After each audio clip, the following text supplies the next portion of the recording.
Unified 911, anong matutulong namin sa'yo? Anya ti maitulong mi ken kahapon. Anong may tatabang ko sa Unsay imo? akong ikatabang nimo? Ngini makadabang na misal ka no. Sa anumang wika o dialekto, may tulong na darating sa iyo.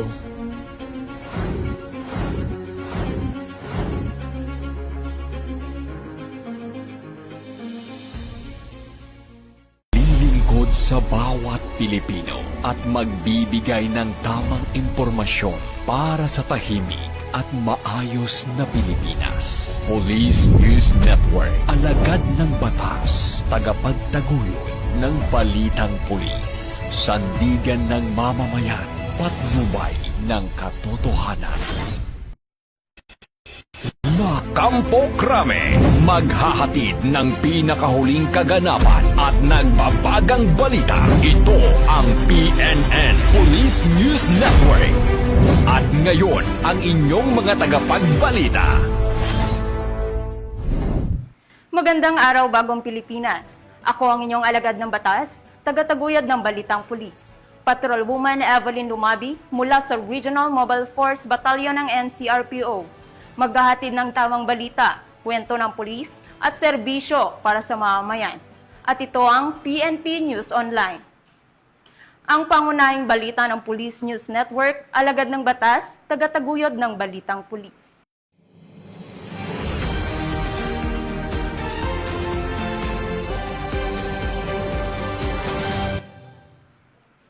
Ngayon ay araw ng Sabado at narito ang mga balitang nakalap ng ating mga PNN correspondents sa loob ng linggong ito.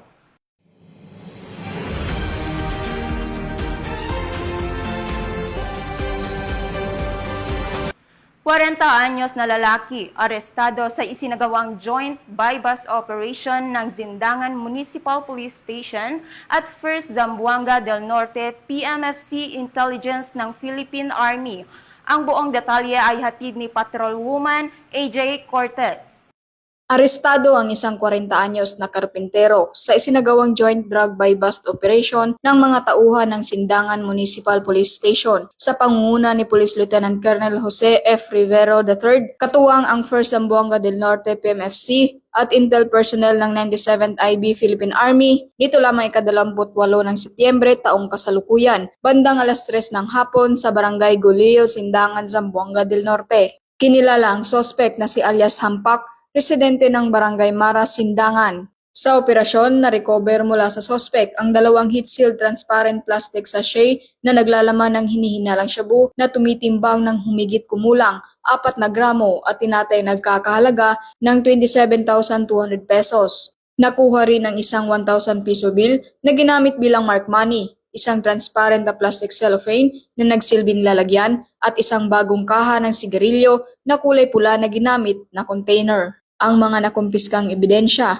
ay dinala sa Provincial Forensic Unit Fatima Liloy, Zamboanga del Norte para sa pagsusuri, habang ang suspect ay nasa kustodiya ng Zindangan Municipal Police Station para sa kaukulang disposisyon. Layunin ng operasyon ang pagpigil at pagsupil sa paglaganap ng ilegal na droga sa lalawigan, pagtitiyak ng kaligtasan ng mga mamamayan at pagpapatibay ng kampanya ng pamahalaan laban sa pinagbabawal na gamot para sa mas mapayapang pamayanan.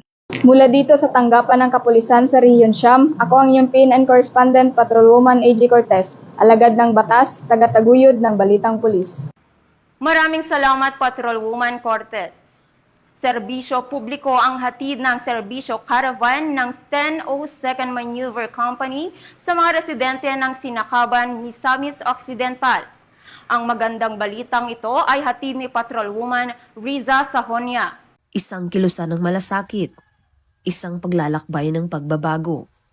Ang serbisyo caravan ay patuloy na umuusad, hindi lamang dala ang serbisyo, kundi pati ang pangako ng dignidad at mas maliwanag na bukas para sa bawat mamamayan. Sa pamumuno ni Police Major Alvin Marnilo Tamayo, Company Commander ng 1002nd Maneuver Company, katuwang ang kaniyang mga kasamahan, matagumpay na naisagawa ang serbisyo caravan sa Barangay Estrella, Sinakaban, Misamis Occidental.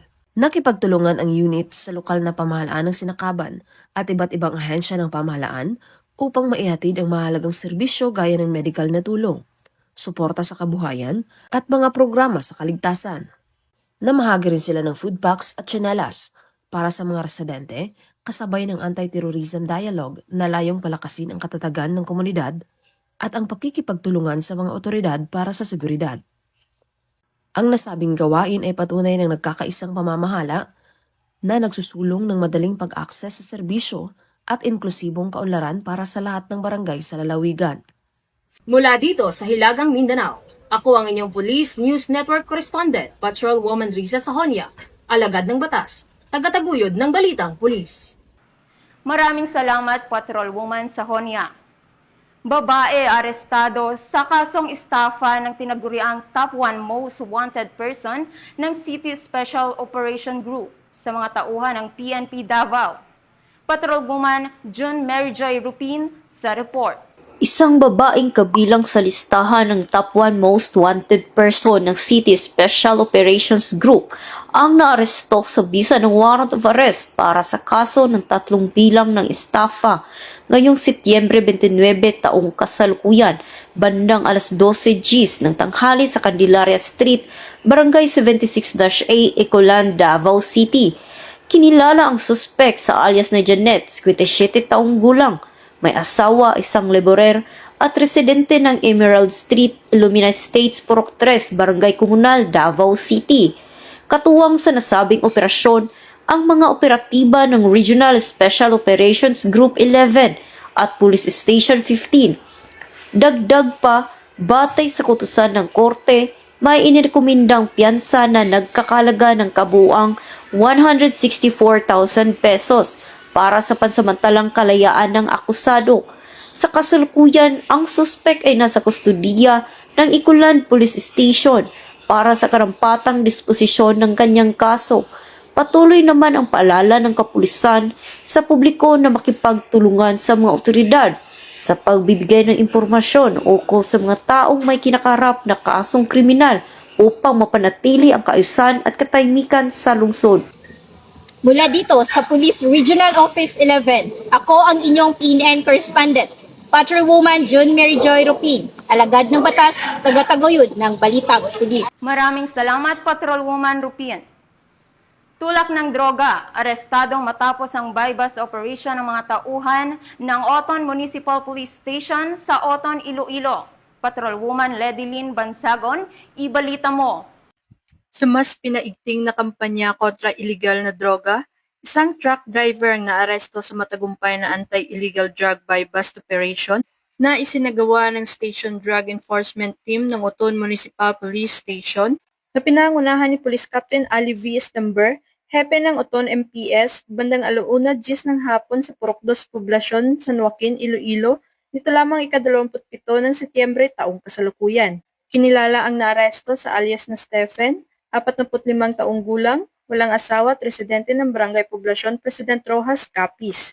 Na-recover mula sa suspect ang tinatayang 30 gramo ng hinilaang shabu na may halagang 204,000 pesos batay sa standard drug price. Ayon sa investigasyon, nakalap ang impormasyon mula sa isang concerned citizen ukol sa illegal na aktibidad ng suspect. Matapos ang isang linggong surveillance, nakumpirma ng mga operatiba na si alias Stephen ay sangkot sa bintahan ng illegal na droga, kumukuha ng supply mula sa Iloilo City at ikinikalat sa bayan ng Oton, mga karatig na lugar.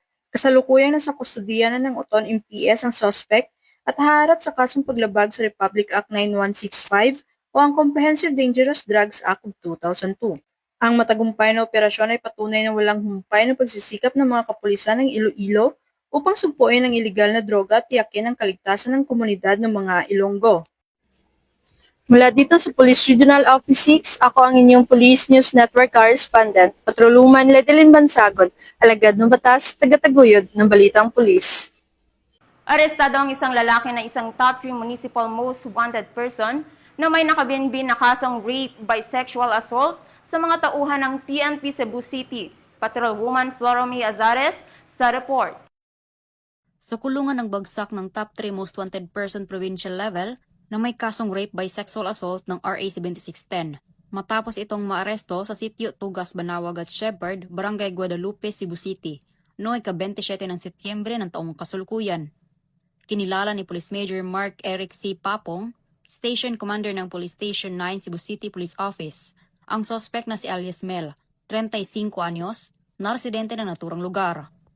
Ayon sa ulat ng mga otoridad, ang sospek ay naaresto sa bisa ng warrant of arrest para sa kasong rape by sexual assault, Article 266A, Paragraph 2 of the PRC in relation to Section B of RA 7610 o Special Protection of Children Against Abuse, Exploitation and Discrimination Act na may 1 milyon na rekomendadong piyansa.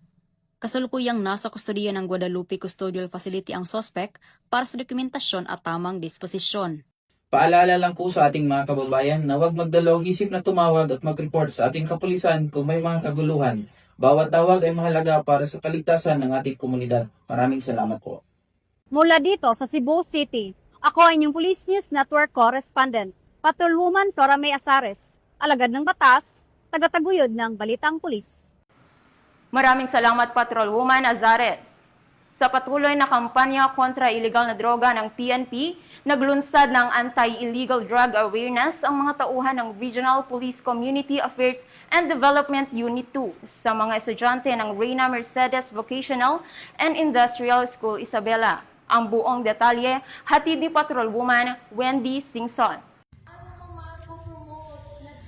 Bilang bahagi ng pinaigting na kampanya laban sa iligal na droga, matagumpay na isinagawa ang 2 araw na Youth Summit 2025 na may temang Strengthening Youth Advocacy Towards Drug-Free School and Community.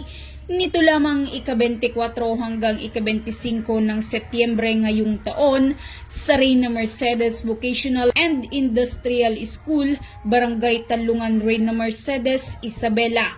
Pinangunahan ito ng Reyna Mercedes Police Station sa pamumuno ni Police Major Charles B. Carino, Chief of Police, at Regional Police Community Affairs and Development Unit 2 sa pamumuno ni Police Captain Ruby Ann J. Versida, OICRP Kadutu, katuwang ang pamunuan ng RMVs sa pangunguna ni Mrs. May Rani Christine A. Sipagan, School Principal 2.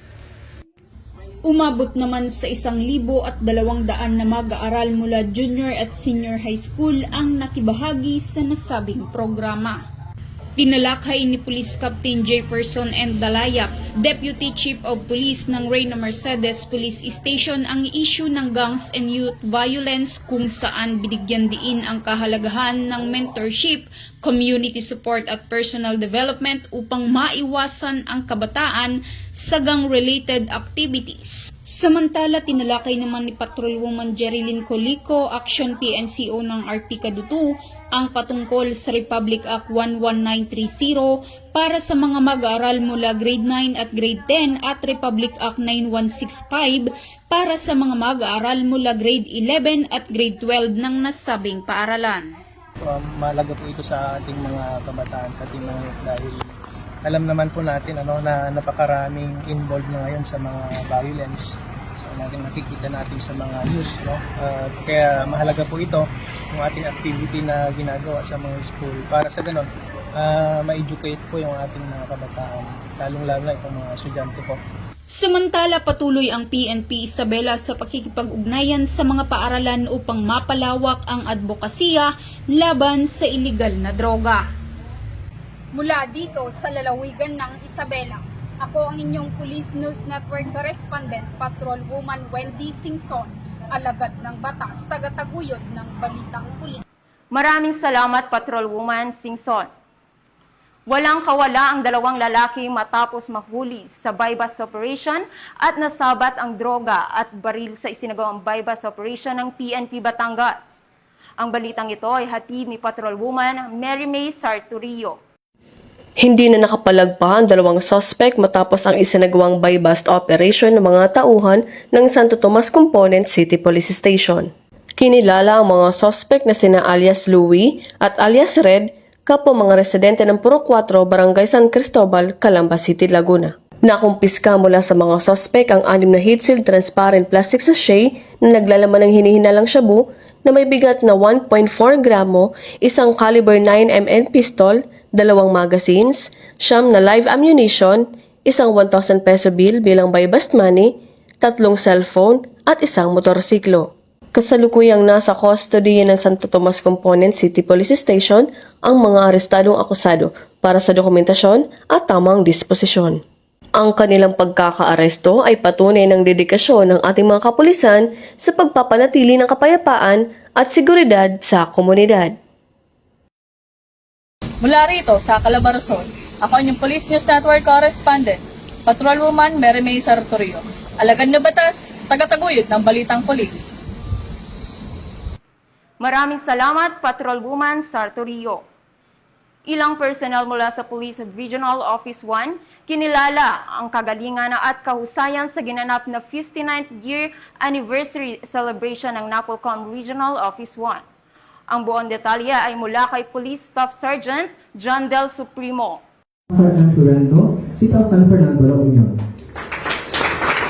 Dinarangalan ng National Police Commission ang ilang personnel ng Police Regional Office 1 sa kanilang natatanging serbisyo publiko at kausayan kasabay ng pagdiriwang ng ika-59 anibersaryo na may temang Upholding Civilian Authority, Strengthening Police Integrity. Ayon kay Police Brigadier General Dindo R. Reyes, ang mga parangal ay patunay na mataas na antas ng dedikasyon ng kanilang mga opisyal. Ang kanilang mga tagumpay ay nagbibigay ng malaking karangalan sa PRO1 at nagsisilbing inspirasyon upang lalo pang pagbutihin ang paglilingkod sa komunidad. Ilan sa mga kinilala ay mga top-notcher sa nationwide Top Examinist Police Officer Examination. Ginawaran din ng PNP Good Deeds Awards ang mga piling personnel mula sa Ilocos Norte, Ilocos Sur, La Union at Pangasinan PPO dahil sa kanilang tapat na paglilingkod sa komunidad. Bukod dito, kinilala rin ang Best Community and Service-Oriented Policing Implementers mula sa Ilocos Norte 2nd PMFC, Pangasinan 2nd PMFC at Bayambang Municipal Police Station. Nagkamit din ng special awards sina Police Lieutenant Colonel Tristan Oliver Binara, Police Lieutenant Colonel Rogelio B. Mieres at Police Major Arnolfo E. Praga Jr. Samantala, ginawaran ng Certificate of Commendation si Police Brigadier General Reyes bilang pagkilala sa matagumpay na operasyon laban sa kriminalidad, partikular na sa laban sa ilegal na droga. Sa pagtatapos, ang mga natamong parangal ay nagpapatunay na ang dedikadong paglilingkod ay susi sa mas ligtas at mas maunlad na lipunan para sa bawat mamamayan. Mula dito sa Ilocos Region, ako ang inyong PNN Correspondent, Police Staff Sergeant John Del Supremo, alagad ng batas, tagataguyod ng balitang pulis. Maraming salamat, Police Staff Sergeant Supremo. Sa paghahain ng warrant of arrest ng San Manuel PNP, arestado ang isang top 9 provincial most wanted person na may kasong rape sa bayan ng San Manuel, Isabela. Patrolwoman Jerilyn Colico, ibalita mo. Sa isang matagumpay na operasyon ng pinagsamang tracker team mula sa San Manuel Police Station, Provincial Intelligence Unit Isabela PPO, Provincial Investigation and Detective Management Unit Isabela PPO, Regional Intelligence Unit 2 Provincial Intelligence Team Isabela West, 1st Isabela Provincial Mobile Force Company 3rd Platoon at Regional Maritime Unit 2, naaresto kamakailan ang top 9 most wanted person sa antas panglalawigan na kinilalang si alias Bentong sa bayan ng San Manuel, Isabela. Ang akusado ay naaresto sa bisa ng warrant of arrest na inisyo noong ika-24 ng Hulyo nitong taon ng Presiding Judge, Regional Trial Court, 2nd Judicial Region, Branch 23 Roas, Isabela, na walang inirekomendang piyansa para sa pansamantalang paglaya nito. Ayon sa mga otoridad, ang pagkakaaresto kay Bentong ay nagresulta ng masusing pagtutulungan ng mga ahensya ng kapulisan upang sugpuin ang krimen at itaguyod ang kapayapaan sa komunidad. Matapos maaresto, agad na ipinaalam sa akusado ang kanyang mga karapatang konstitusyonal alinsunod sa Miranda Doctrine. Pansamantalang dinala sa San Manuel Police Station ang naarestong suspect bago ibalik sa hukuman na nag-issue ng warrant. Ang matagumpay na operasyong ito ay patunay na patuloy ang pagsisikap ng PNP Isabela sa ilalim ng pamumuno ni Provincial Director Police Colonel Lee Allen V. Bauding na bigyan ng hustisya ang mga biktima ng krimen, lalo na ng panggagahasa at panatilihin ang kaayusan sa lipunan. Ang PNP Isabela rin ay patuloy na nananawagan sa publiko na magtulungan sa pagpapanatili ng kapayapaan at kaayusan sa pamamagitan ng pagbibigay ng impormasyon tungkol sa mga kriminal na aktibidad. Mula dito sa lalawigan ng Isabela, ako ang inyong Police News Network Correspondent, Patrolwoman Jerilyn Colico, alagad ng batas, tagataguyod ng balitang pulis. Sa mas pinaigting ng kampanya kontra kriminalidad ng PNP, huli ang 2 wanted person na may kasong frustrated murders sa PNP Palawan. Magbabalita dyan si Patrolwoman Eloisa Beredo. Naaresto ng pinagsanib na person ng Criminal Investigation and Detection Group Palawan Provincial Field Unit at Puerto Princesa City Police Office Criminal Investigation Unit ang dalawang most wanted person na sangkot sa kasong frustrated murder sa isinagawang operasyon nito lamang 29 ng Setyembre taong kasalukuyan sa Barangay Tinigiban, Puerto Princesa City. Kinilalang sospek na si alias Nur, 29 anyos, may asawa, isang technician at residente ng Purok Pastoda, Barangay Santa Lourdes, Puerto Princesa City. Siya ay nakalista bilang most wanted person city level number 2 at si alias Kian, 34 anyos, binata, self-employed at residente ng Barangay Santa Monica, Puerto Princesa City. Siya naman ay nakalista bilang most wanted person city level number 5. Ang pag-aresto ay isinagawa sa bisa na warrant of arrest para sa kasong frustrated murder sa ilalim ng Article 248 kaugnay ng Article 6 ng Revised Penal Code na inilabas ni Honorable Jose Bayani Usman, Presiding Judge ng Regional Trial Court Branch 50, Puerto Princesa City noong ika-24 ng Setyembre taong kasalukuyan. May nakalaang piyansang 100,000 pesos para sa kaso. Ayon sa ulat, tiniyak ng mga operatiba na wasto at malinaw na ipinaalam sa akusado ang kanilang mga karapatan. Sa kasalukuyan, sila ay nasa kustodiya ng Criminal Investigation and Detection Group Palawan Provincial Field Unit para sa kaukulang dokumentasyon at tamang disposisyon. Ang matagumpay na pag-aresto kay alias Nur at alias Kian ay nagpapakita ng mas pinaigting na kampanya ng Philippine National Police laban sa kriminalidad. Ito ay patunay ng dedikasyon ng kapulisan sa pananatili ng kapayapaan, seguridad at katarungan para sa sambayanang Pilipino. Mula dito sa Palawan Police Provincial Office, ako ang inyong PNN Correspondent Patrolwoman Eloisa Joy Beredo, alagad ng batas, tagataguyod ng Balitang Pulis. Maraming salamat, Patrolwoman Beredo. At yan ang mga balitang nakalap ng ating mga PNN correspondents mula Luzon, Visayas at Mindanao sa loob ng linggong ito.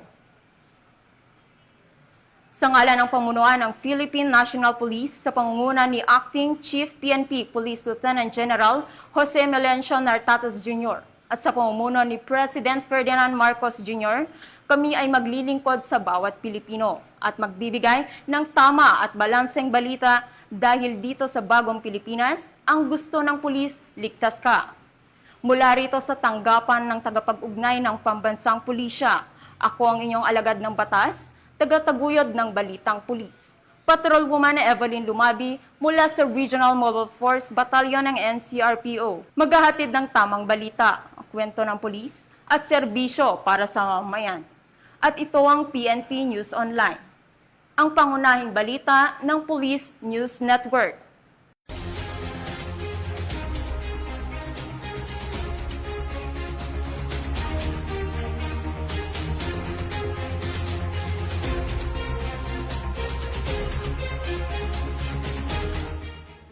Police News Network, alagad ng batas, tagapagtaguyod ng balitang pulis.